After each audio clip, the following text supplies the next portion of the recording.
السلام علیکم ناظرین، سلامتی ہو آپ پر جہاں بھی آپ ہوں۔ کیلنڈر پر آج تاریخ ہے 4 شعبان المعظم، انگریزی تاریخ 8 مارچ ہے۔ اپنے میزبان راہی حجازی سے عالمی خبریں سنیے۔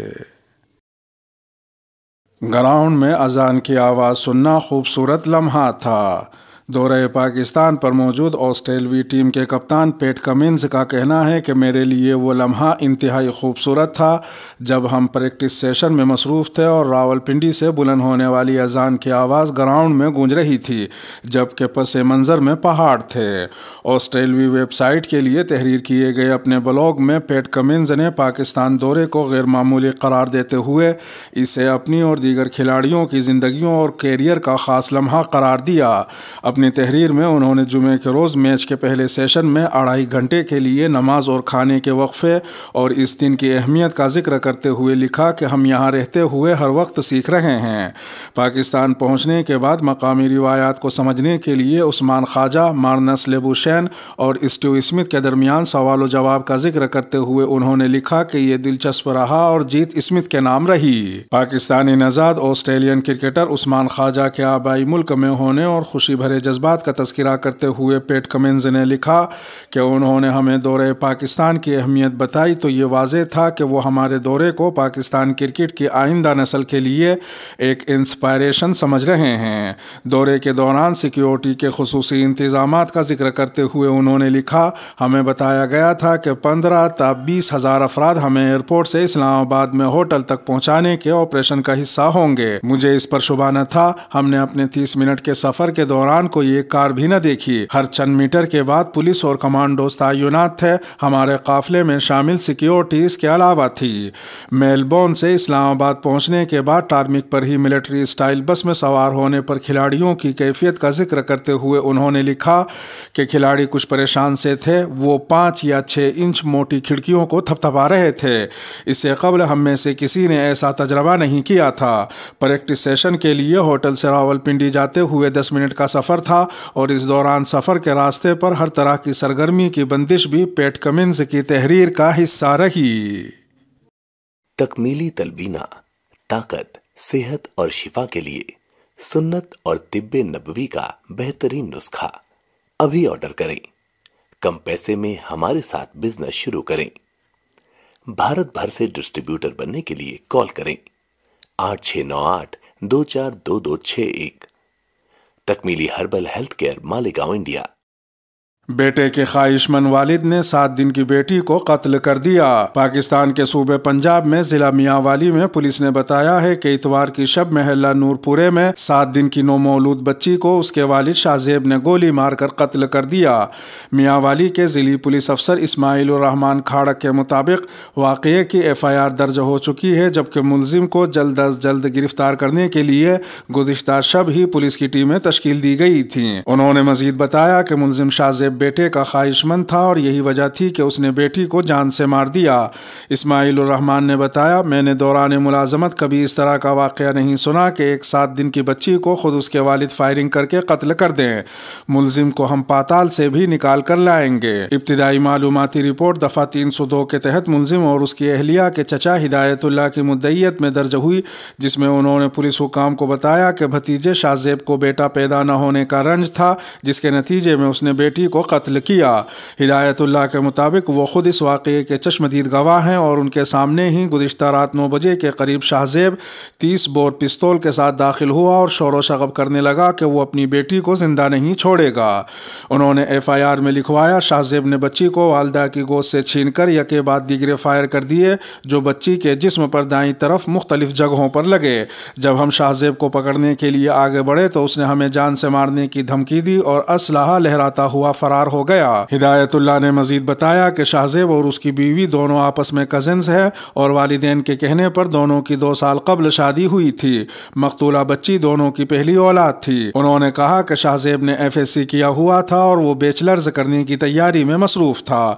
انہوں نے مزید بتایا کہ وہ کسی قیمت پر ملزم کے خاندان سے صلح نہیں کریں گے اور ملزم کو اپنے انجام تک پہنچا کر ہی دم لیں گے۔ طالبان حکومت کے زیر انتظام بز کشی کا پہلا ٹورنامنٹ۔ بزکشی، جس کا ترجمہ بکری کھینچنا کے طور پر کیا جاتا ہے، صدیوں سے وسطی ایشیا میں کھیلا جاتا رہا ہے اور یہ افغانستان کی مشہور شناخت میں سے ایک ہے۔ پولو کی طرح اس کھیل میں 2 ٹیمیں ہوتی ہیں جس کے کھلاڑی ایک سرکٹی بکری کی لاش کو اسکورنگ ایریا میں لے جا کر پوائنٹس لینے کی کوشش کرتے ہیں۔ آج کل اس کھیل میں بکریوں کی جعلی لاشیں استعمال کی جاتی ہیں۔ بزکشی کو اس طرح سے ڈیزائن کیا گیا ہے کہ اس کے ذریعے کھلاڑیوں میں گھڑ سواری اور جنگی جذبہ ظاہر ہو سکے۔ گزشتہ سال اگست میں طالبان کے اقتدار سنبھالنے کے بعد بزکشی کی قومی لیگ کے میچ پہلی مرتبہ گزشتہ ماہ 24 فروری کو دوبارہ شروع ہوئے، جس کا فائنل 5 مارچ کو ہوا۔ 1 مارچ کو قومی لیگ میں قندھار اور بدخشاں کی صوبائی ٹیموں کے درمیان ایک نوک آؤٹ میچ کھیلا گیا۔ اس موقع پر تقریباً 5000 افغان شہری موجود تھے، جن میں طالبان بھی شامل تھے۔ اس سے قبل یہ کھیل اکثر اوقات دھمکیوں کی زد میں رہتا تھا اور اگر کوئی کھلاڑی کسی اور صوبائی ٹیم کے لیے کھیلنے کا انتخاب کرتا تو اسے اپنے صوبے کے لوگوں کی طرف سے دھمکیوں کا سامنا کرنا پڑتا تھا۔ تاہم جرائم کے خلاف طالبان کے بہتر کنٹرول نے ان مسائل کو بہت حد تک کم کر دیا ہے، جس کی ایک مثال قندھار کی ٹیم کے کپتان گلبدین اسماعیل خیل ہیں، جو گزشتہ سال کے لیگ چیمپئن تھے۔ صوبہ بلخ سے تعلق رکھنے والے اسماعیل خیل نے قندھار کی ٹیم کے لیے کھیلنے کا انتخاب کیا۔ 37 سالہ اسماعیل نے روئٹرز کو بتایا، ہمارا گزشتہ سال اچھا رہا لیکن یہ سال اور بھی بہتر ہے کیونکہ لوگ پرسکون ذہن کے ساتھ تمام ٹیموں کی حوصلہ افزائی کرتے ہیں۔ جب قندھار کی ٹیم نے گول کر کے میچ جیت لیا تو لوگوں نے تالیاں بجا کر خوشی کا اظہار کیا۔ تماشائیوں میں موجود عبدالصبور نے روئٹرز کو بتایا کہ ہم صوبہ بلخ سے اس کھیل کو دیکھنے کے لیے آئے ہیں کیونکہ ہمیں اس کھیل میں بہت دلچسپی ہے۔ ترکی کا 20,000 سے زائد یوکرینیوں کو پناہ دینے کا فیصلہ۔ ترکی کے وزیر داخلہ سلیمان سویلو کا کہنا ہے کہ روس کے حملے کے دوران اب تک 20,000 سے زیادہ یوکرینی ترکی آ چکے ہیں۔ وزیر داخلہ سلیمان نے استنبول میں ایک تقریب میں کہا کہ تیسرے ممالک کے ذریعے ترکی آنے والے یوکرینیوں کی تعداد آج تک 20,000 سے تجاوز کر چکی ہے۔ ہم انہیں خوش آمدید کہتے ہیں، ہم بہترین انداز میں اپنی مہمان نوازی کا مظاہرہ کر رہے ہیں۔ انہوں نے مزید کہا کہ یوکرینی سیاح جو اپنے ملک واپس نہیں جا سکتے، ترک حکومت انہیں بھی رہائش فراہم کر رہی ہے۔ وزیر داخلہ سلیمان نے یورپی ممالک پر تنقید کرتے ہوئے کہا کہ ہم ان کی طرح نسل کی بنیاد پر کوئی فرق نہیں کرتے، ہم مسلمان ہیں، ہم مظلوموں کی حفاظت کرتے ہیں چاہے وہ دنیا میں جہاں کہیں بھی ہوں۔ ادھر دوسری جانب روس کا کہنا ہے کہ اگر مغرب نے روس کے تیل پر پابندی لگانے کا فیصلہ کیا تو وہ جرمنی کو گیس سپلائی کرنے والی مرکزی پائپ لائن کو بند کر دے گا۔ روس کے نائب وزیر اعظم کا کہنا تھا کہ روسی تیل پر پابندی کے عالمی منڈی کو سنگین نتائج بھگتنے ہوں گے کیونکہ اس سے تیل کی قیمت 2 گنے سے بڑھ کر $300 فی بیرل تک پہنچ جائے گی۔ قابل ذکر ہے کہ یورپی یونین اپنی ضرورت کی 40% گیس اور 30% تیل روس سے حاصل کرتا ہے اور اگر روس کی جانب سے یہ فراہمی معطل ہو جاتی ہے تو یورپی ممالک کے پاس اس کا کوئی متبادل موجود نہیں ہے۔ واضح رہے کہ روس کی جانب سے یوکرین پر حملے کو 13 دن ہو گئے ہیں اور گزشتہ 24 گھنٹوں کی 8 نقاط پر مشتمل تازہ ترین صورتحال یہ ہے۔ یوکرین نے دعویٰ کیا ہے کہ روس کی جانب سے زیر قبضہ شہروں پر حملے شہریوں کو محفوظ انخلا سے روک رہے ہیں۔ نمبر 2، یوکرین میں ہزاروں افراد بجلی سے محروم ہیں اور یوکرین کے ساحلی شہر ماریوپول میں خوراک اور پانی کی شدید قلت پیدا ہو گئی ہے۔ نمبر 3، روس یوکرین کے درمیان امن مذاکرات کا تیسرا دور معمولی معاہدے کے بعد ختم ہو گیا ہے جبکہ منگل کو مذاکرات کے چوتھے دور کا آغاز ہوگا۔ نمبر 4، امریکہ، فرانس، جرمنی اور برطانیہ نے یوکرین پر روس کے حملے کے نتیجے میں روس پر مزید پابندی عائد کرنے کے عزم کو دہرایا ہے۔ نمبر 5، روس نے مغربی پابندیوں کے رد عمل میں یورپ کو قدرتی گیس کی فراہمی روکنے کی دھمکی دی ہے۔ نمبر 6، اپنے تازہ ترین ویڈیو خطاب میں یوکرینی صدر ولادیمیر زیلنسکی کا کہنا ہے کہ وہ جنگ جیتنے تک کیف میں ہی رہیں گے۔ نمبر 7، کوکا کولا اور میک ڈونلڈ کو روس سے اپنے کاروبار کو ختم نہ کرنے پر صارفین کے ممکنہ بوائکاٹ کا سامنا کرنا پڑ سکتا ہے۔ نمبر 8، یوکرین نے خارکیو کے قریب لڑائی میں روس کے اعلیٰ فوجی کمانڈر کی ہلاکت کا دعویٰ کیا ہے، تاہم ابھی اس دعوے کی آزادانہ تصدیق نہیں ہو سکی ہے۔ حبیب جالب کے خلاف توہین آمیز تبصرہ، آفتاب اقبال عدالت طلب۔ اردو کے ممتاز شاعر حبیب جالب کے بارے میں ایک نجی ٹی وی چینل کے پروگرام کے دوران توہین آمیز ریمارکس دینے پر فیصل آباد کی ایک عدالت نے اینکر آفتاب اقبال کو طلب کر لیا۔ آفتاب اقبال کے خلاف یہ ریٹ پیٹیشن فیصل آباد کے رہائشی شہزاد جعفری نے سیشن کورٹ میں دائر کی۔ ریٹ پیٹیشن کے مطابق پروگرام میں آفتاب اقبال نے کہا تھا کہ حبیب جالب تو شاعر ہی نہ تھے بلکہ وہ جلسوں کے شاعر تھے، اور شہباز شریف اپنی تقریروں میں جس شاعر کے اشعار پڑھتے ہیں اس شاعر کی یہ ڈسکوالیفیکیشن ہے کہ ان کے اشعار شہباز شریف پڑھیں۔ مدعی نے الزام عائد کیا کہ انہوں نے قانونی کارروائی کے لیے متعدد مرتبہ پولیس کو درخواست دی، لیکن آفتاب اقبال کے خلاف کوئی کارروائی نہیں کی گئی۔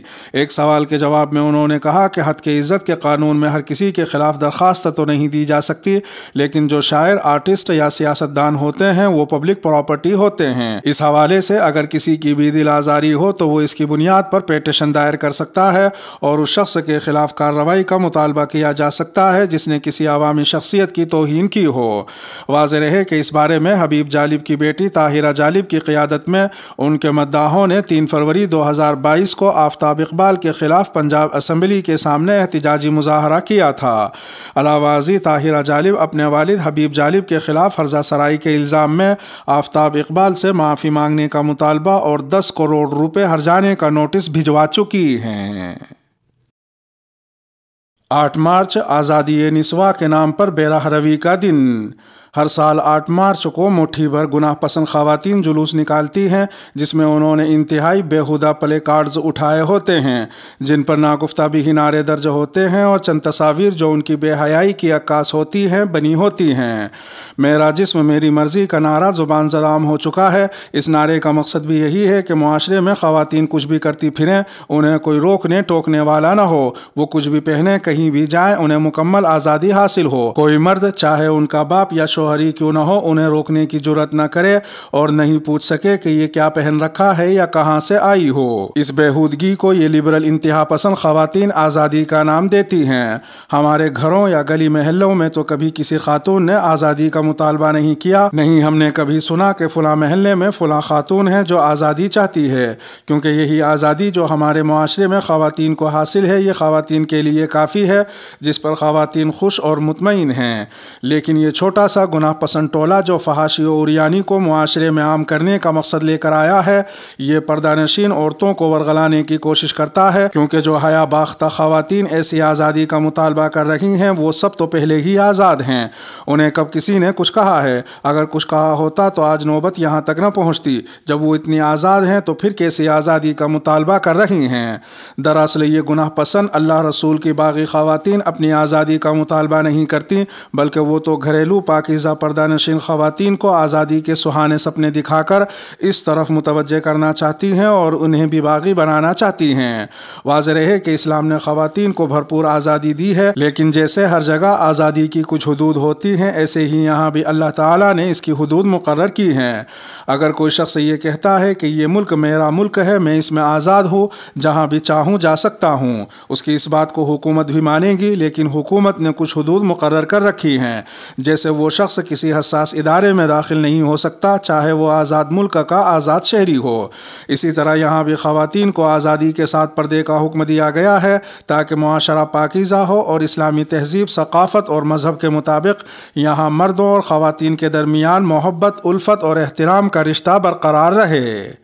اس بارے میں آپ کی کیا رائے ہے؟ اس خبر پر یا زیر نظر خبر نامے میں شامل کسی اور خبر پر آپ کچھ کہنا چاہیں تو تبصرے کے خانے میں آپ اپنی رائے ہم سے شیئر کر سکتے ہیں۔ ہمیں آپ کی رائے سے استفادہ کرتے ہوئے خوشی ہوگی۔